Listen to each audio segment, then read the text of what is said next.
How are you? Well, thank you very much. That is some list you read off, and you can probably double and triple it. It's so bad. I don't think we've ever been in a position like this. It's terrible what's happened to our country in 3 years. Well, let's start in Iowa, though. The largest margin of victory prior to your 30-point win on Monday was Bob Dole in 1988 with about just under 13% victory margin. This is historic in so many ways.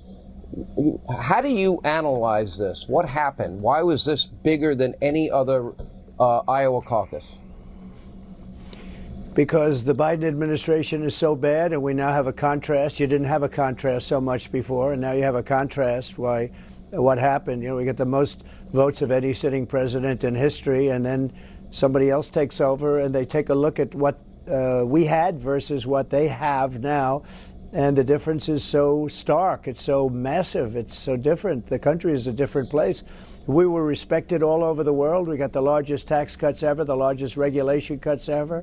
We rebuilt our military, Sean. We did everything, even right to try. You know what right to try is? If you're able to use some of these incredible new drugs that they're making, bio drugs and other drugs, and people's lives are being saved. You never could do it. You'd have to go to Asia. You'd have to go to Europe, different places all over the world. Now you get them here, and that was a hard thing. 58 years they tried to get that. If you were terminally ill, they didn't want to give you a drug, even if they thought it might work, because they said, we don't want to hurt the people. I said, no, they're terminally ill.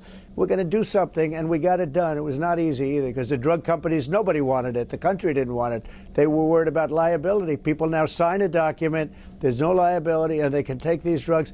And, Sean, we're saving thousands and thousands of lives. It's been an amazing miracle. We did so much, and you would have never had Ukraine. You would have never had the attack on Israel. None of these things, and you wouldn't have had inflation because I had oil so low. And now we have the exact opposite. We have a mess. We have the worst president in history. Well, let me ask you this, and I love the state of New Hampshire. I love the people of New Hampshire. I don't like their primary system for one reason. They have what's called an open primary. Already we know that nearly 4,000 Democratic voters have switched affiliation to Republican or undeclared, meaning independent, ahead of the primary, according to the Secretary of State's office. And it is believed, for example, one woman who's on a co-chair of Nikki Haley's campaign, her own daughter, a Democrat, changed her affiliation from Democrat to Republican to vote for Haley in the primary. But even Governor Sununu, not a friend of yours, told our own Neil Cavuto that it's troubling that many of these people that will switch as Democrats and turn to independents and vote in the Republican primary, that when push comes to shove, that they would choose Biden in the end over any Republican. I'm not that fond of that system. Does that concern you? The Real Clear Politics average has you up by 13. The Suffolk poll just out today, I think, had you up by 16. There was the CNN poll that had you up by 7. Does that system bother you?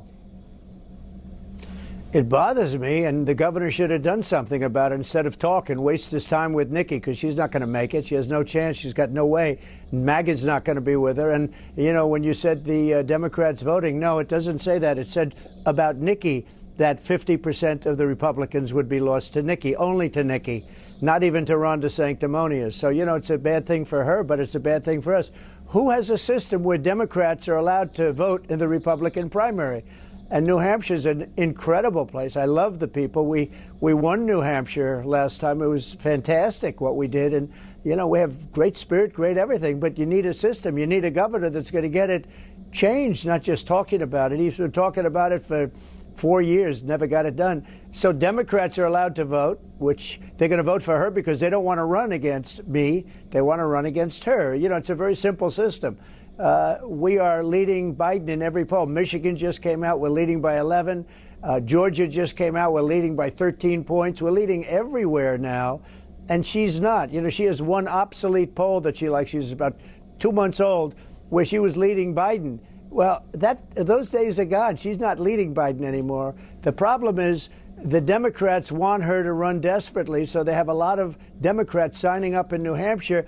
But I don't think it's going to matter. I saw one where we're at 50 or 51, and she was at 34, I believe.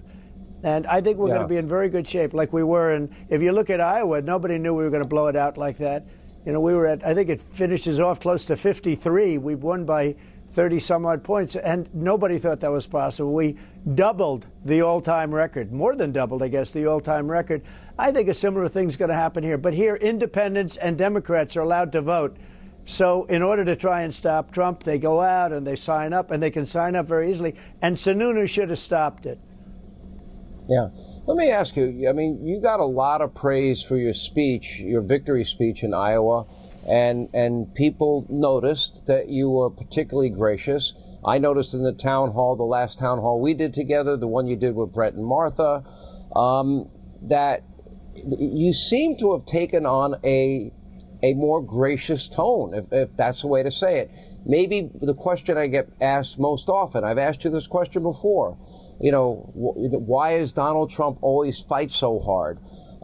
Dennis Miller brought this up on the program last night. A little bit of humility with Donald Trump will go a long way. Yes, he's been persecuted. His family has suffered. He's suffered. Yes, it's been unfair, but he fights hard. He loves his country. And sometimes maybe you shouldn't be as personal. What was your reaction to that?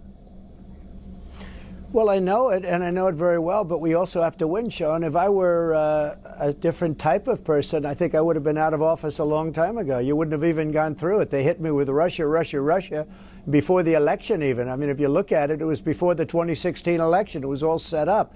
And I fired Comey. I did a big job. We got rid of a lot of the deep state. And I will tell you, then we had the COVID come 2.5 years later, but nobody ever had a better economy. We had the greatest economy in the history of our country. We had the strongest border in the history of our country. I built over 500 miles of wall. We got Mexico to give us 28,000 free soldiers, free of charge. Not that easy to get, by the way. I had to do a lot of maneuvering, including tariffs and other things to get it. But we, by the way, speaking of tariffs, we took in hundreds of billions of dollars from China. And of that, we gave $28 billion to our farmers because they were abused by China. What China did to our farmers was horrible. And we did a great job for our country. You know, again, the largest tax cuts in history. The Democrats want to double up and triple up on the taxes. They want to double your taxes and triple your taxes. I got you the biggest, bigger than the Reagan tax cuts. You and I were talking about that the other day. And you called up about the Reagan cuts and our cuts. Our cuts were substantially bigger. We got rid of the death tax or the estate tax for farmers and small manufacturers. You know, I mean, what we did was an amazing thing. Those tax cuts. And getting back to your one part of the question, though, we did all of that, and we had to fight off all of the witch hunts and the scandals and the horrible these people, what they did. Russia, Russia, Russia, Ukraine, Ukraine, Ukraine. 51 intelligence agents saying that the laptop from hell was created by Russia, not by Hunter Biden. Okay, it was Hunter Biden all the way. They lied to Congress. They lied to everybody. 2 impeachments that went nowhere. They went absolutely nowhere. But, I mean, if I were a softer individual, and I'll tell you something, Ron DeSantis or Nikki or anybody else, if they were in my position, if they were here, they would have been hit just as hard. These people play tough, much tougher than the Republicans play, and the Republicans have to get tougher. But Nikki would, I know Nikki very well. She worked for me for a long time. She would not be able to handle that position. She would not be able to handle the onslaught. With all of that being said, within the Republican Party, I want to bring unity, and within the nation, I want to bring unity. And, you know, unity is going to come from success, because when we had this country prior to COVID, and then even after COVID, but especially prior to COVID, the China virus coming in, we had the most successful country ever in history. There's never been anything like it, what we did. And, you know, the other side was calling me, and they were coming to me. They wanted to talk. It was all coming together. Success will bring everybody under the same tent. You know, I covered all of that. I cannot disagree with you. And frankly, this show, me personally, I've been vindicated because as many networks peddled their lies and conspiracy theories, we day in and day out, we were peeling every layer of the onion. We got the Russia hoax right, as vindicated by the Horowitz report, the Durham report.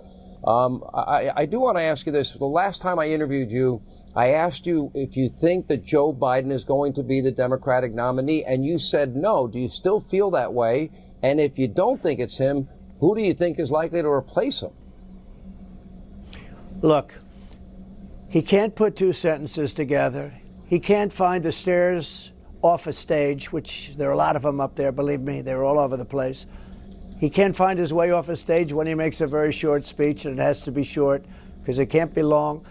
He can't negotiate. You look at what's happening. The whole world is blowing up. You know, Viktor Orban, the Prime Minister of Hungary, very tough guy, smart guy, brilliant guy, very respected, but tough. They asked him, what's going on with the world? He said one thing, very simple, bring back Trump. When Trump was here, everybody was afraid of Trump. Now, I don't want to say that because I don't like that word, but he said it. He's probably the toughest leader over there, one of the toughest anywhere, but highly respected and knows he gets it. He said, you bring back Trump, it's all going to disappear. They all respected Trump, and they were afraid of Trump, but they all respected Trump, and it's true. Putin would have never attacked Ukraine. I got along with Putin. You know, it's good to get along with people like Putin and like others.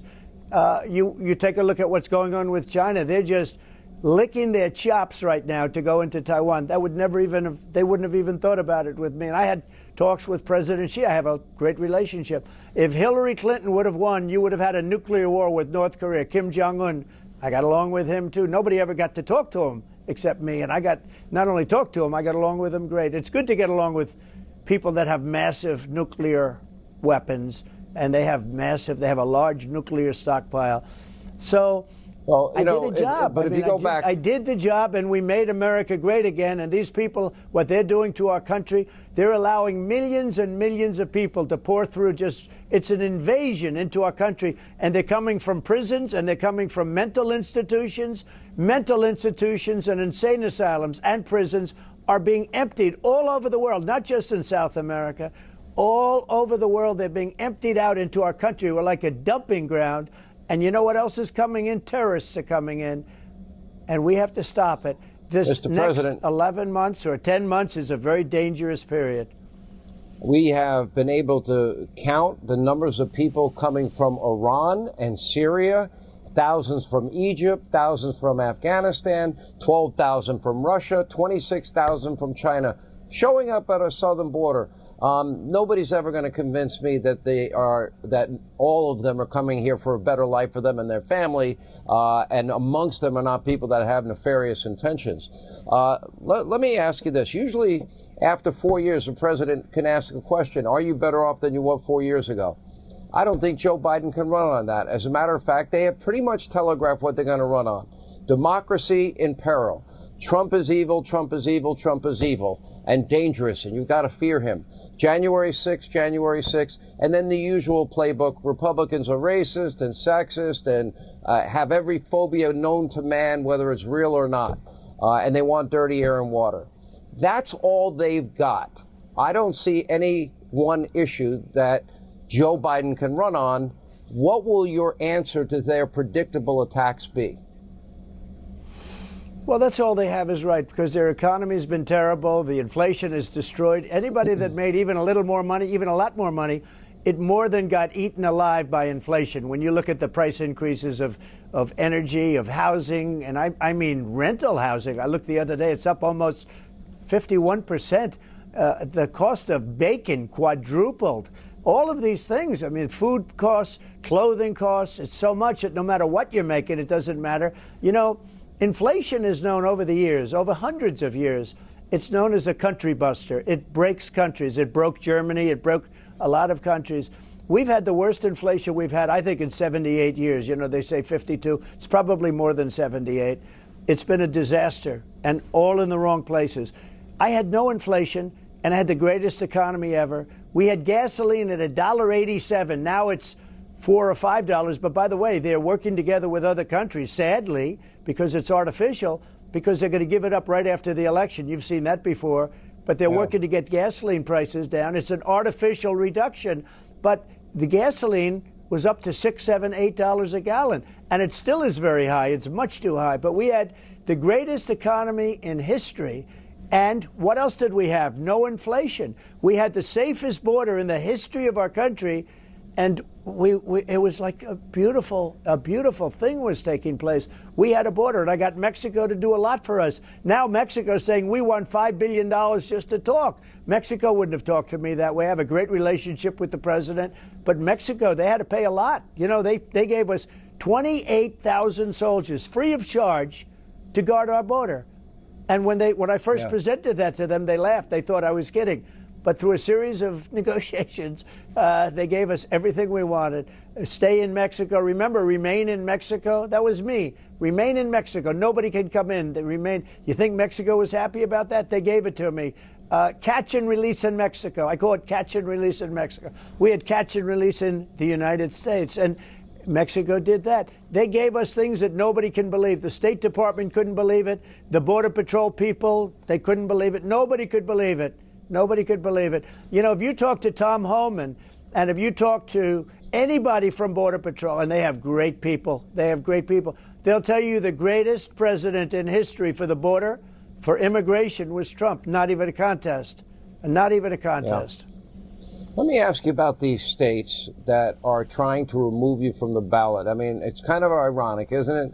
A party that is making an argument that democracy is in peril couldn't be more undemocratic as they try to remove your name from even running and even having your name on the ticket. Now, I don't think this is going to hold. I have to believe the Supreme Court will intervene. If there's real justice, it should be a unanimous 9-0 opinion, in my view. But what is your reaction? Because you're the person they're trying to kick off the ticket, but they're the ones claiming you're not democratic. Pretty ironic.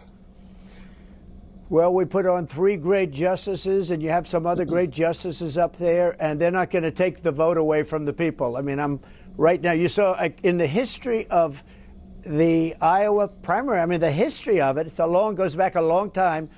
I won by the most. Nobody's ever won, as you know, because you covered it very well, but everybody covered it. Even the bad reporters covered it this way. There's nobody even close. I doubled up and more than doubled up the second best, now the second best. It stood for a long time, as you know, that record. But they want to make sure, I'm sure the Supreme Court is going to say, we're not going to take the vote away from the people. Now, Biden is a threat to democracy. He's an absolute threat to democracy. He's very dangerous for a couple of reasons. Number one, he's grossly incompetent, which is the number one reason. But he's also, actually, in his own way, it's not him. It's the people that surround him. You got some very bad people surrounding him at that desk. You have people running the Department of Justice surrounding him. They're young and they're smart and they're communists and they're Marxists and they're fascists. And they're running this country. They're running it right into the ground. But I don't think the Supreme Court would do it because you can't take the vote. You know, I'm leading in every poll. I'm leading Biden, but I'm leading the remaining Republicans. There's 2 of them, and they're barely hanging on. How can you possibly take the vote away? I mean, just in the last 2 days, 2 credible polls. Suffolk and St. Anselm were right. Suffolk nailed your number in, I think they were off by 1. They had you at 52, not at 51. They have you up, I think, by 16 now. St. Anselm has you up by 14. These are the most recent polls. These are post-Iowa polls. Well, that's Sean, that's in New Hampshire. But if you look at the national polls, in New Hampshire, we're doing great. And take a look at the national polls. I'm up by 65 points. I mean, 65 points, and I'm up by 11, 12, 13 points on the Democrats. I know you have to run to an event. And by the way, our deepest sympathy to the First Lady on the loss of her mom. Please convey that to her for us. Well, thank you. She was a great woman, Sean. What is your closing message to the people of New Hampshire? It's very simple. It's make America great again. But I think very important, before we do this, because you were talking about the Supreme Court, they have 2 votes that are very important coming up. One is, as we discussed, we call it Colorado or whatever, but you know, I really believe they're going to leave the people to vote. Again, you're the leading candidate in both parties. You're leading the Democrats by many, many points. I mean, it's hard to imagine they would do. And most states have already approved it, as you know. Very few states have done that. This is Colorado and a couple of others at this moment. But they have another important, and that's immunity for the president. The president of the United States, and I'm not talking about myself, I'm talking about any president, has to have immunity. Because if you take immunity away from the president, so important, you will have a president that's not going to be able to do anything. Because when he leaves office, the opposing party president, if it's the opposing party, will indict the president for doing something that should have been good. Like Obama dropped missiles and they ended up hitting a kindergarten or a school or the apartment house. A lot of people were killed. Well, if that's the case, he's going to end up being indicted when he leaves office. He meant well. The missile went in the wrong direction. And other things. Look at Biden. What would happen to Biden? He's killed our country with his policies. The border is a disaster. Everything he does is a disaster. What he did in Afghanistan is the most embarrassing moment in the history of our country, giving them $85 billion worth of equipment, killing our soldiers, wounding horribly our soldiers, and leaving people behind. Well, when he leaves office, if he doesn't have immunity, now, I think it's horrible what he did, but he probably, I don't know, it's hard to believe, but he probably meant well. It's hard to believe that he meant well, but the man is incompetent. But you have to leave immunity with a president. If a president is afraid to act because they're worried about being indicted when they leave office, a president of the United States has to have immunity. And the Supreme Court's going to be ruling on that. If they don't have immunity, no president is going to act. You're going to have guys that just sit in office and are afraid to do anything. By the way, it is ironic. It took you a long time. You were once critical of me for pointing out Joe's cognitive deficiencies. I think it's very transparent now for the world to see. I was more right than I thought I was. We're looking forward. We'll see you in New Hampshire on Tuesday. We really appreciate your time. Thank you, Mr. President, for being with us. We appreciate it. Yeah, Sean, one thing. I wasn't critical of you. I was critical of you joking about it. I wasn't critical of you. That's true. I didn't think you should be joking about it. I did. You know what? You were right at the time. I give you a little correction, but that's okay. I took it to heart. I mean that. All right. Thank you, Mr. President. I know that. Appreciate your time. I know that. Thank you very much. Thank you. And coming up.